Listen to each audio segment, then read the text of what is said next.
Hello everybody and welcome to my very first ever Minecraft video. My name is Dippy and I'm very glad to see you here. This is my first time having an official YouTube channel, so be gentle and I hope you enjoy the video.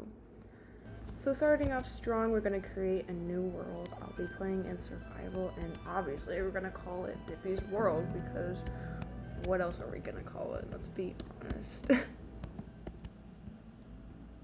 Dropping into spawn, and it seems like we have spawned in an ice spikes and tundra mix. I could be wrong about that.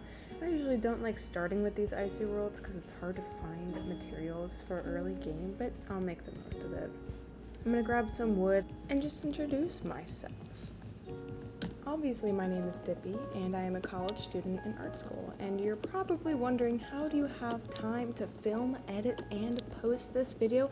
I actually don't, and the amount of downtime I have after work and school has been nuked, so I hope you're happy. I'm currently studying for fine arts and hoping to be an art therapist after grad school, so we'll see how that goes. I just made a basic wooden pickaxe, so now we're gonna go look for some stone to be able to make some basic tools. But I really only like using a wooden pickaxe to start because I feel like using any other wooden tool to start is just a waste of time and materials. So here we are making some basic stone tools. We're gonna make a stone pickaxe and a stone axe. I don't actually like using swords. I think it's because of my influence as a Dream SMP kid, which is very vulnerable for me to mention, and I hope you guys appreciate my vulnerability. Anyways, here we are able to find our first iron for early game, which is extremely exciting. I also like to preface that I am playing on probably the worst possible setup to play Minecraft on, and that is on a Mac with no mouse. So if it's a little bit choppy, I really truly apologize, but I was able to find this ravine, which I wanted to very easily get down, and that was so scary. I never liked doing that, but I'm so brave and I'm so proud of myself. I'm gonna get some of my iron smelting, and while that smelts, I was able to find the new sulfur biome, which was really exciting. I really liked all the colors in it and just kind of looked around. I really liked the color of the water and all the steam coming out of it. And I also really love these little sulfur cube guys with their little faces. They are just so stinking cute. I love a little face. Just a little guy with a little face is the cutest thing ever. I also discovered that if you spend too much time in sulfur water, you get nauseous, which is good to know, I guess, but I eventually marked down the coordinates for this place in case I wanted to come back for some specific blocks from this biome for my base.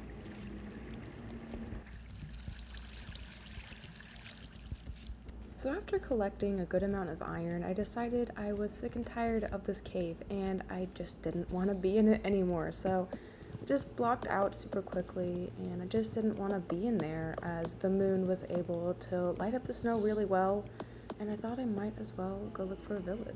I'm still blocking. Oh my gosh. Yeah, I love the really long clip of you blocking. That's amazing. Anyways, I was able to find a village pretty quickly, which was amazing because it was getting late and I had nowhere to sleep and I really had no food, so finding this igloo was kind of a lifesaver. I also discovered that there was a zombified villager underneath this igloo, which is actually great to know for late game activities. I slept in my first night, and in the morning I decided to do some looting in the village, and thankfully the very first house I came across had plenty of bread for me to eat, which was amazing. Since I had been starving and unable to run and just basically sauntering around the village, which is embarrassing, especially if my intention is to loot. I need to be scary. Later, I was able to come across a group of kitties, which was so exciting because one of my goals in early game is to get some pets, so I decided to do some fishing here. I'm trying my absolute hardest to make a fishing rod in this clip, so be kind, and clearly I can't figure it out, so I just ended up looking up the recipe, which was a little bit humbling. As I started fishing, I pretty much automatically realized the ice would freeze over my little spot, so I decided to grab a lantern and place it down and hopefully it would be able to melt the ice. Um, and it actually started working automatically, which was a really good thing to know and something I just now realized, so we'll be using that from now on.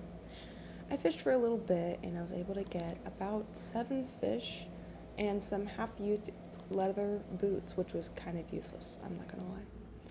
Afterwards, I decided to go look for a little cat to be friends with, and I, right off the bat, saw this little white one with the different colored eyes, which is one of my favorite cats in Minecraft. And also, I was able to find this cute little black one. This is Saoirse, and this is Pangerbon. If you know what movie those names are from, leave a comment because they're very niche. After looting, I decided to just kind of explore a bit, maybe find another village to loot, and I was able to come across the most beautiful village I've ever seen in my life. And of course, I had to take absolutely everything from them because I'm a menace. The very first house I came across had some food, which was pretty cool, but Panger snuck in while I was trying to get my stuff, so I had to break the bed and grab her, but I ended up closing the door on her face. I also found, oh my gosh, okay. I found this stunning cave, which was absolutely beautiful, and I had to discover later, but the rest of the night was spent avoiding creepers and just taking every single valuable thing from the village while the villagers slept. Because of course. This took me into the morning where I found another cutie patootie, which I wanted to be friends with, so I grabbed some fish, and I was barely able to make this cat my pet. She definitely wanted to stay a stray, which I totally understand. I'm now gonna set my bed down and start exploring the cave. So, it's just so pretty. So I'm just gonna set spawn and then work my best on setting the cats okay. So, set the cats down. I'd also like to say I do play with keep inventory on. Some people might consider that cheating, which I totally understand. But I'm a low cortisol Minecraft player, and I'm not gonna die from heart failure. So, this cave is just absolutely stunning, and I was able to find this little axolotl friend staring at me through the water, so I went to go say hi to the little cutie. And I think I'll leave you here for a minute, just to appreciate this oddly beautiful time I spent in the cave.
Alright, and we're back. So here we are just floating around gathering some materials, some iron along with some moss, and I am oh my gosh! That scared the crap out of me. Oh my gosh, good thing I have like moderately okay reflexes. Well, here's another beautiful shot of the cave because just, oh my gosh, I will always be so stunned by the Caves and Cliffs update. I was also able to find a good amount of diamonds, which was just so relieving. as it was the main reason I came into this cave, is just to find some diamonds. I also just took a really long time to try to find anything else in this cave, and here's me just finding absolutely nothing and having to turn all the way back around. And I guess as I decided to leave the cave, fate just had it out for me because I died. And when I woke up, there was a villager in my bed, which just extremely frustrating, and this guy tried to fight me in the morning, which was like, okay buddy, relax. I also spotted the wandering trader, so I wanted to go check up and see what he had to offer me. He actually had name tags, which was great because I had 3 emeralds, so I was able to get a name tag for each one of my cats. After this, I also decided it would be fun to push him off of the cliff since there was a waterfall going directly into the ravine. Unfortunately, pushing him wasn't working, so mining the blocks under him worked really well, to say the least. Unfortunately, the llamas came with him, which was devastating. I felt pretty bad about this, but fortunately, I was able to get some free leads out of this, so not all was lost, except my morality, probably. But decided I should probably get the hell out of Dodge because someone might come looking for the wandering trader and asking where he is, and I can't stick around for that, man. I can't go back to jail, man. I just got out. I can't go back. I just, this isn't something that my life can be constantly revolving around, like what are they gonna say? I didn't see him, but he was there, and suddenly he wasn't. I don't know what happened to him. I don't know, I just didn't see him all of a sudden, and killed him. I killed him. Oh my god. But yeah, it's fine.